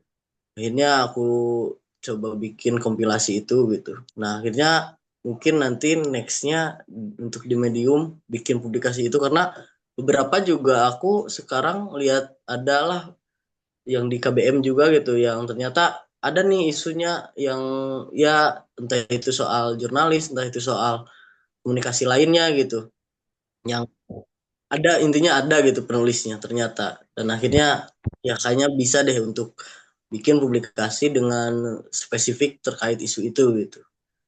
Mungkin gitu sih. Wah, makasih banyak Mas jadi pikiran lah untuk kedepannya seperti apa gitu. Sering-sering Mungkin aja ya, sering-sering aja. Kumpul KBM kayak gini emang tujuannya kayak gitu ya. Jadi nggak satu arah dari saya dan KBM, tapi dari teman-teman juga. Mau belajar, mau tanya, mau apapun lah ya. Mau cari eh, respon dan memperkenalkan publikasi, boleh-boleh aja. Kita terbuka. Mau udah Ivan Lanin juga. Udah Ivan Lanin kayaknya memang makin banyak baca, makin giat tuh. Bahkan malam bikin tulisan gara-gara kebiasaannya membaca terganggu, dia jadi resah gitu. Oke, dari teman-teman yang lain mau tanggapi, mau tanya ke saya juga boleh. Silakan. Kita masih ada waktu ya, setengah jam lah, mentok ya, sampai jam 10 kalau masih kuat. Silakan mau tanggepin sambil tunggu. Kemarin saya juga umumin ya, kemarin ada kendala soal newsletter Awala kemarin, eh, ya provider yang biasanya satu atau aplikasi yang biasanya saya pakai itu somehow bermasalah. Saya nggak ngerti masalahnya di mana gitu kan, tapi akhirnya nggak kondusif untuk saya gunakan, dan akhirnya saya memutuskan buat publikasi newsletternya itu lewat sistemnya Medium langsung, yang itu mungkin kurang efektif karena nggak semua member KBM itu subscribe ya, semuanya terdaftar di newsletter publikasi. Tapi mungkin ini juga momentum supaya newsletter yang di fitur publikasi itu bisa tumbuh. Jadi kalau teman-teman yang belum subscribe newsletternya KBM, saya sarankan untuk segera, karena nanti Nawala yang Pekanan itu bakal dikirim lewat sana. Kayak kemarin Mbak Nia konfirmasi ke saya, Mas kok Nawalanya kok beda tuh sebelumnya, terus masuk ke spam. Nah kemungkinan emang yang kemarin juga awal masalahnya dari sana, gitu kan. Nggak masuk ke inbox dan masuk ke spam. Dan kalau nanti ini dikirim lewat newsletter sistem Medium, itu insya Allah nggak akan nyasar lagi kayak gitu. Jadi lebih sering membaca, lebih efektif, dan mungkin formatnya juga lebih bagus. Gitu. Oke kan, Dedi, silakan. Aku mau tanya ke Mas Bagus tuh ya. Oke, oke. Menurut Mas Bagus, bagaimana perkembangan medium di Indonesia? Apakah ini hanya sekedar promo atau kemungkinan ke depan? Mengingat literasi minat membaca kita kan boleh dibilang kurang ya. Iya, Pertama itu, kedua memang eh, pengguna internet kita tuh belum terbiasa untuk membaca tulisan-tulisan yang panjang. Mungkin ya medium salah satu caranya untuk mengedukasi mereka sudah supaya lebih terbiasa dengan membaca tulisan-tulisan panjang.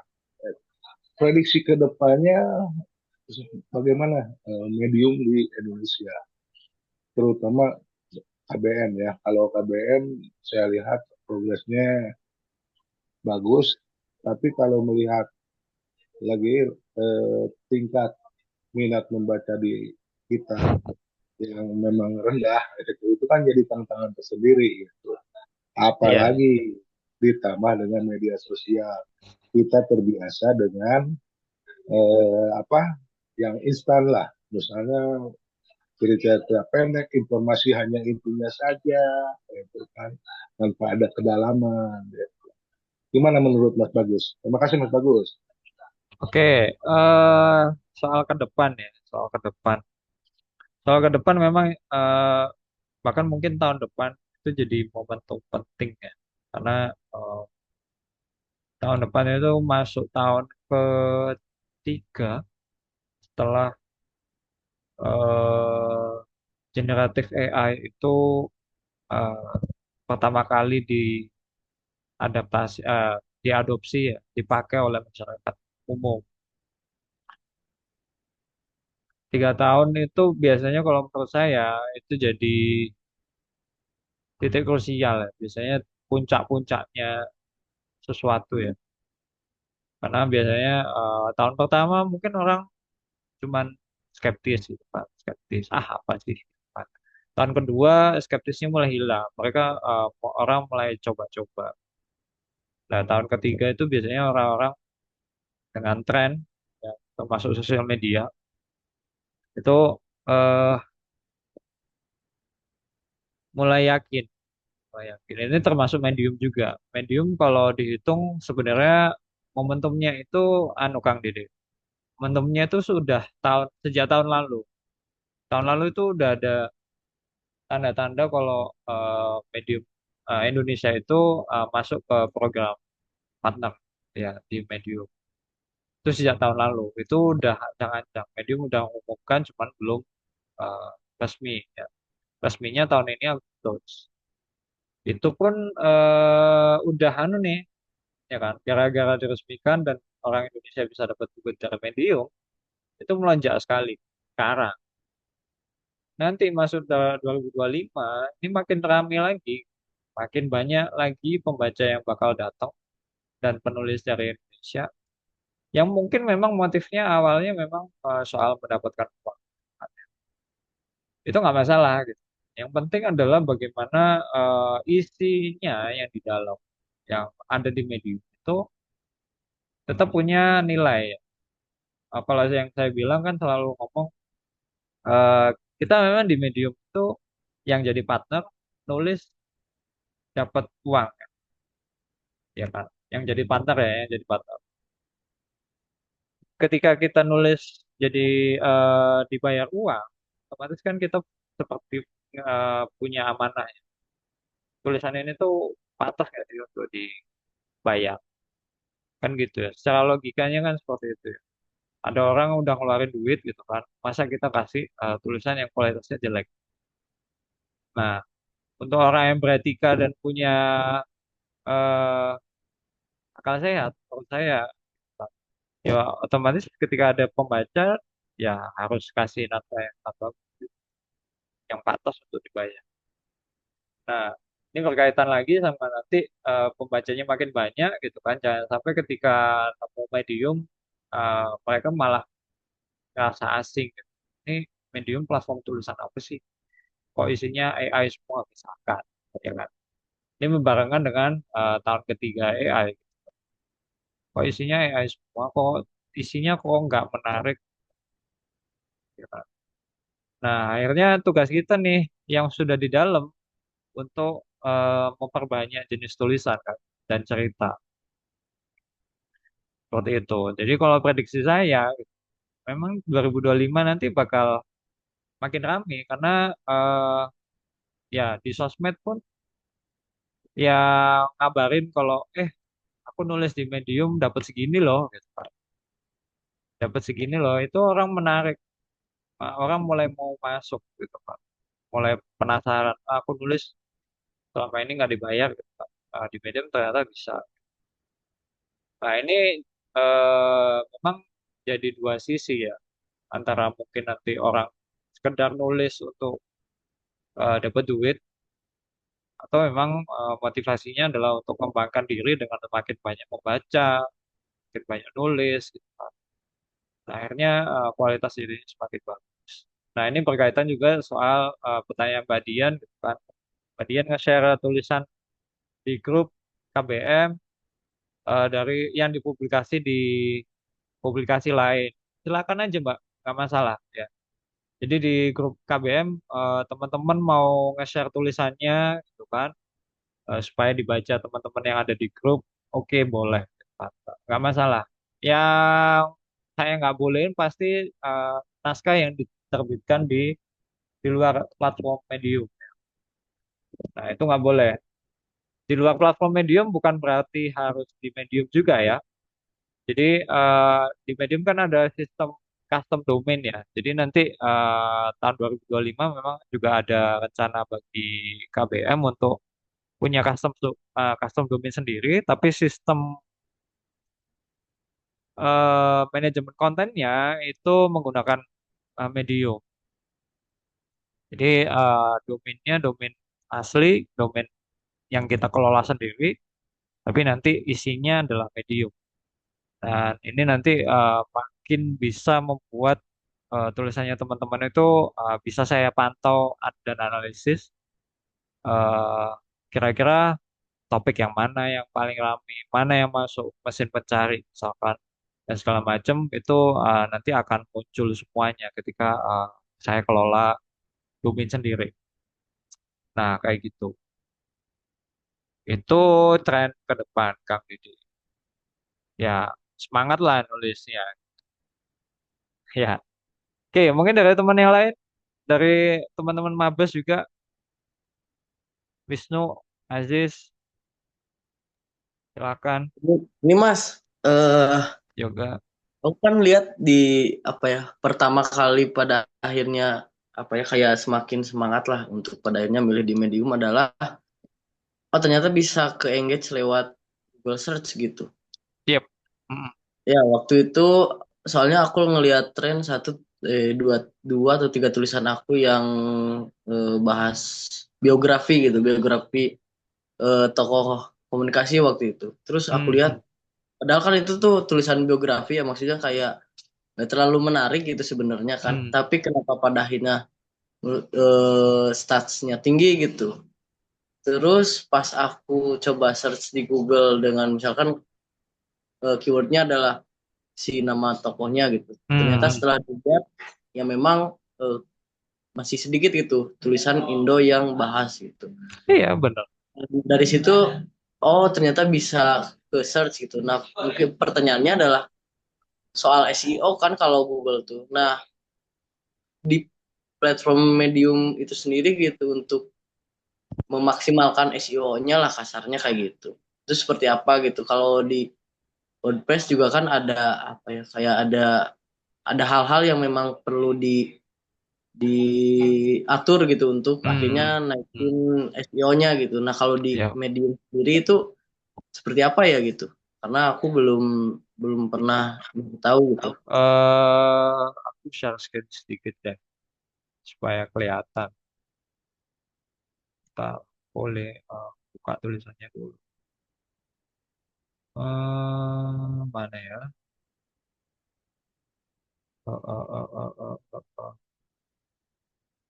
Sebentar. Oke, oke. Aku share screen ya. Mana? Oke, ini salah satu tulisan saya ya. Rekomendasi penulis di Medium. Sebenarnya ini judulnya nggak terlalu ideal untuk apa? Search engine ya. Karena kalau search engine pasti lebih efektif, lebih menarik kalau judulnya adalah 45 daftar rekomendasi penulis Medium, ya, ya kan? Penulis Indonesia di Medium, apa kayak gitu. Nah, tapi udah terlanjur ya udahlah. Nah, ini, jadi aku tunjukin di setiap tulisan di Medium itu punya namanya SEO setting. Jadi tulisannya itu ada SEO setting. Jadi SEO setting itu terdiri dari cuman dua sebenarnya. Ya, cuman SEO title sama SEO description. Cuman ini doang. Ya. Kalau buat mungkin yang mengira kalau SEO di Medium itu jelimet dan gimana-gimana, itu enggak gitu kan. SEO di optimalisasi mesin pencari di Medium itu modalnya cuma dua ini kalau di. Jadi judul naskah, kemudian deskripsi dari linknya ya, deskripsi dari eh, naskahnya atau URL-nya. Nah, ini itu akan bisa diatur ketika naskahnya belum terbit. Ya, ini punya saya udah nggak bisa diubah. Ini udah nggak bisa diubah. Save-nya udah nggak bisa. Tapi ketika naskahnya belum terbit, saya bisa ngatur judulnya itu sesuka hati. Jadi misalkan kayak tadi saya bilang harusnya itu 45 daftar rekomendasi penulis Medium, ya penulis Indonesia di Medium, harusnya saya nulis itu di sini, di yang bawah. Kemudian saya save. Ya. Nanti judul itu akan muncul di mesin pencarinya. Nah, ketika ada orang nyari, eh, misalkan kata kuncinya penulis Indonesia di Medium, saya sih optimis tulisan ini bakal muncul. Karena judulnya aja udah 45 daftar rekomendasi penulis Medium, penulis Indonesia di Medium. Kan. Itu akan nyangkut dan itu pesaingnya pasti sedikit. Ya, kecuali nanti mungkin ada anak Medium atau teman penulis Medium lain yang bahas tentang topik yang mirip atau yang sama gitu kan, dia bikin daftar rekomendasi sendiri gitu kan, ya mungkin bersaing itu. Tapi untuk yang lain, misalkan dari media lain atau website lain, itu kemungkinannya kecil. Dan tulisan-tulisan medium itu rata-rata memang persaingannya kecil. Ya, persaingannya kecil. Karena tulisan medium itu rata-rata spesifik dan topiknya nggak banyak orang bahas. Tapi di mesin pencari cukup banyak yang datang. Gitu. Saya dulu ada satu naskah itu yang bisa sampai 100.000 view, ya, cuman pakai medium. Ya, cuman pakai medium yang saya cuman modal ini doang, cuman dua ini aja. Ya, SEO title sama SEO description. 100.000 pembaca, ya, 100.000 pembaca. 100.000 pembaca itu ibaratnya satu kecamatan. Kalau nggak kebayang Yang 100.000 itu itu pembaca kayak harus mana. Ah, ah. harus premium nggak sih Mas? Bukan Enggak, premium apa? enggak, Oh enggak, enggak ya? enggak harus member. Yang ini fitur SEO ini enggak harus member. Kalau dulu aku 100.000 itu bahkan masih kan belum pernah jadi member. Saya, saya jadi member tuh Agustus kemarin. Jadi semua tulisan-tulisan yang saya sebelumnya, sebelum Agustus kemarin, itu semuanya saya berusaha optimize mesin pencari lewat ini aja, lewat dashboard ini toh, gitu. Nah, tapi itu juga ada kaitan dengan topik yang dibahas ya. Topik yang dibahas juga harus menarik secara mesin pencari. Jadi eh, ada yang nyari, ada yang butuh kayak gitu. Nah, ini mungkin teman-teman KBM juga belum banyak ini yang bahas soal ini gitu. Dan tahu fitur ini pun mungkin juga nggak banyak gitu. Karena memang saya belum bikin artikel ya. Kalau saya udah bikin biasanya teman-teman pada pakai gitu. Bikin Mas, Oke. bikin Mas. Hmm, oke. Oke. Kayak gitu ya. Kebayang ya. Jadi modalnya cuma ini. Kenapa Ya. modalnya ini cukup? Karena Medium sendiri udah mengerjakan yang lain untuk memastikan tulisan kita itu eh, reputasinya bagus di mesin pencari kayak Google.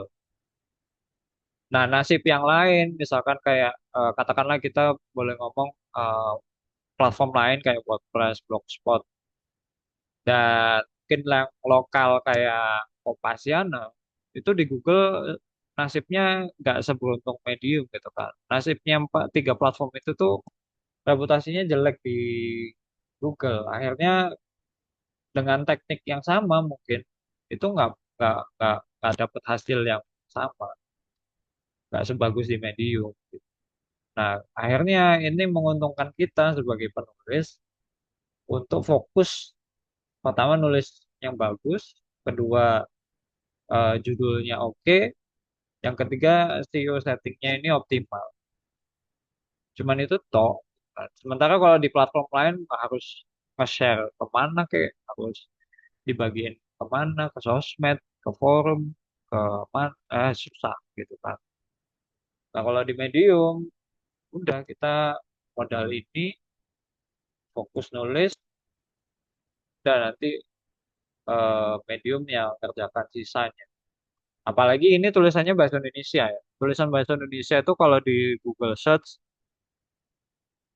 itu pesaingnya sedikit banget. Ya ini saya buka juga ya. Pesaingnya sangat sedikit. Jadi kalau teman-teman yang berpikir untuk saya pengen nambah pembaca dari pencarian, ini kesempatannya karena belum banyak juga yang memaksimalkan Medium untuk mesin pencari kayak gitu. Oke, ini di itu SEO setting itu ada di setiap story ya, bukan di publikasi ya. Ada di setiap story. Kalau di Medium kan namanya story. Jadi setiap story sebelum publish, sebelum tekan publish, itu teman-teman pastiin eh, settingnya itu semuanya udah dikerjain. Ya, ada setting topik, setting SEO, ada lagi apa? Saya lupa. URL-nya, linknya itu pun juga bisa diatur. Ya, itu juga bisa diatur. Tapi ketika sudah publish, ya sudah publish, itu udah nggak bisa diatur lagi. Udah nggak, Medium udah nutup kemungkinan kita untuk mengubah URL. Kalau dulu sebenarnya 3 tahun lalu mungkin ya, 3 tahun lalu itu masih bisa. Jadi udah terpublikasi, udah terbit naskahnya, dan kita ngubah SEO settingnya itu masih bisa. Judulnya diganti, URL diganti, itu bisa. Tapi kalau sekarang nggak bisa. Tuh. Nah ini kenapa di KBM itu selalu mendorong teman-teman itu setornya itu dalam naskah yang masih draft, bukan naskah yang sudah terpublikasi. Gitu. Ini alasan SEO ini itu salah satu alasannya gitu. Jadi ketika masih draft, jadi editor itu juga bisa bantuin. Editor editor publikasi itu bisa bantuin untuk ngesetting judul SEO kalian. SEO naskahnya itu bisa diatur sama editor. Karena editor ketika dipublikasi punya akses penuh untuk ngatur sebuah naskah, termasuk setting-settingannya. Gitu. Ya. Oke, Siap, siap. teman-teman yang lain. Yang lain Thank you. lain. Ada lagi tanggapan? Kita masih ada 10 menit lah. Ini jadi malam paling panjang. Oke, kalau nggak ada mungkin saya bakal nutup nih. Ada Nia, Mbak Dian, Baskara, Mas Sirajudin. Ini kayaknya baru gabung ya. Nggak apa-apa, mungkin pekan depan kita gabung lagi. Oke, kalau dari teman-teman Mabes, ada yang mau ditanyain? Ada yang mau ngobrol juga? Kalau pertanyaan saya udah habis sih. Udah Udah. aman. Mm, Kalau dari aku ini aja sih Mas.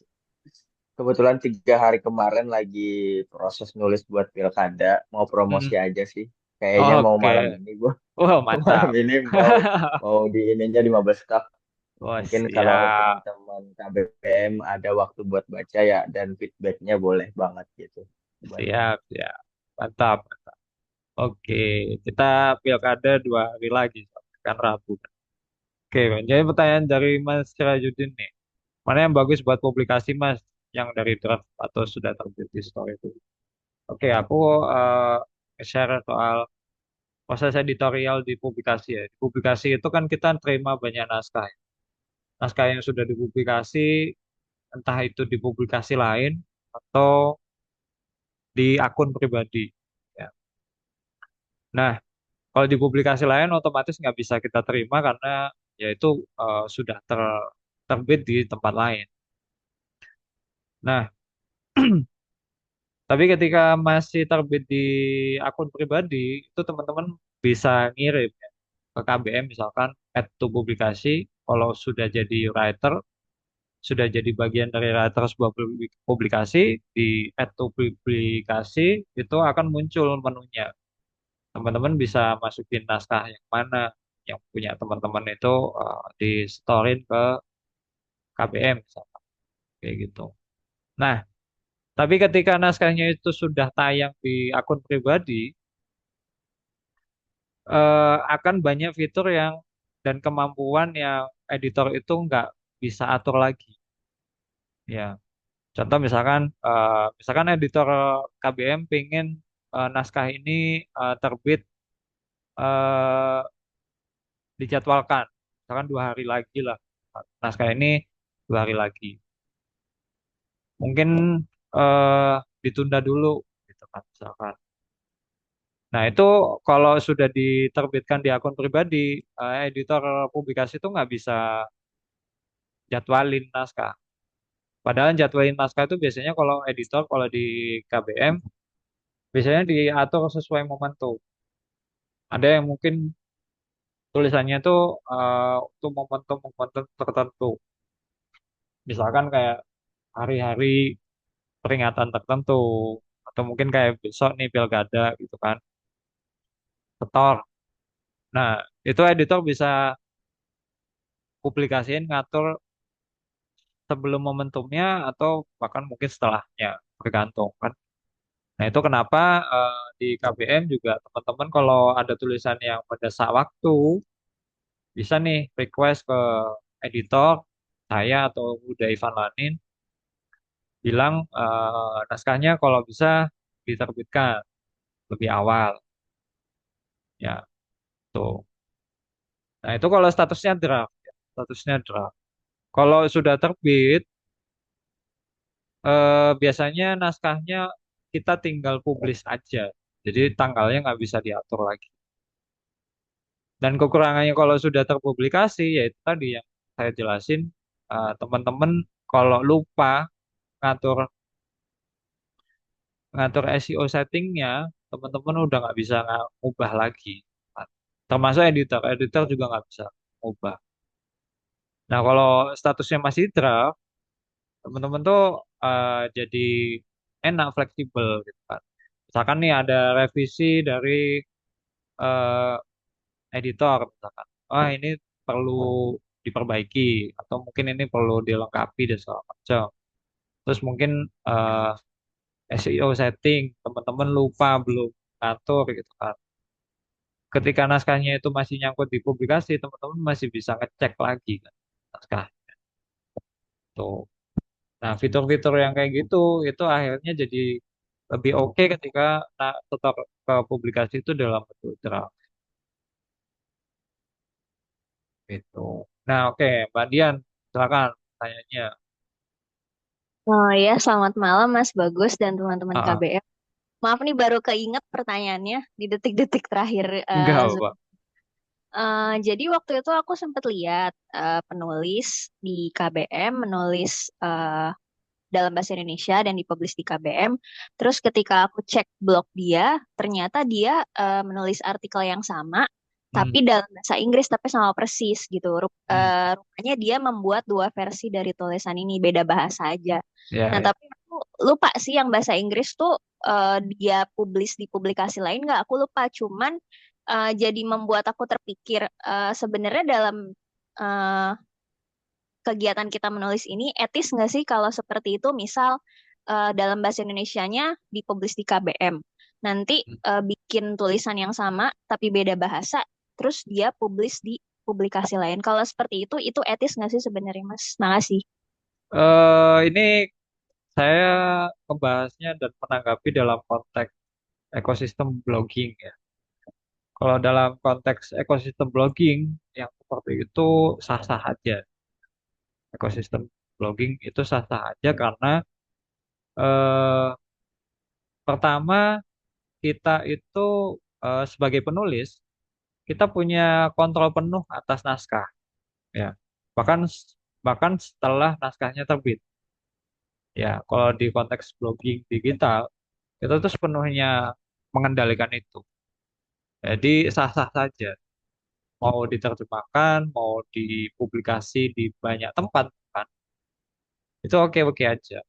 Kecuali kecuali platformnya mensyaratkan, kan, atau publikasinya mensyaratkan naskahnya sama sekali tidak boleh terbit di tempat lain, kan. Nah, itu perlu dihormati, kan. Nah, karena ada peraturan seperti itu, penulis juga harus menghormati itu, gitu, kan. Kalau nggak dihormati ya otomatis nggak etis, jadi jatuhnya nggak etis karena udah ada peraturannya kok malah dilanggar, gitu ya. Nah, akhirnya kalau di publikasi KBM, memang di kami nggak ada aturan itu, ya kan. Alasannya kenapa tidak terpublikasi di tempat lain, murni soal fitur saja, ya. Dan KBM itu anggap aja kayak publikasi belajar, ya. Jadi teman-teman mau eksperimen, mau coba-coba naskahnya diterbitkan di KBM, silakan aja.